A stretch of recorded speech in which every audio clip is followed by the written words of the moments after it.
แต่ขอเพียงเจ้าตั้งใจความมุ่งมั่นที่จะขจัดให้ได้ หากมนุษย์ไร้ความมุ่งมั่นก็เหมือนดั่งม้าพยศที่ไร้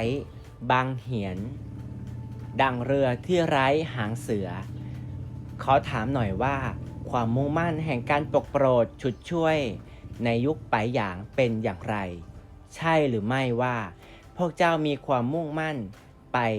ทั่วทุกที่ใช่ความมุ่งมั่นไปทั่วทุกที่ก็เพื่อการปกโปรดฉุดช่วยในการปกโปรดฉุดช่วยผู้คนก็เป็นการฉุดช่วยตนเองไปพร้อมกันบุญปัจจัยแห่งการปกโปรดฉุดช่วยนี้วิเศษยิ่งนักหากในตัวของพวกเจ้าไร้ธรรมะจะอาศัยสิ่งใดไปกล่อมเกลาผู้คนจะอาศัยสิ่งใดไปฉุดช่วยผู้คนจะใช้พลังอะไร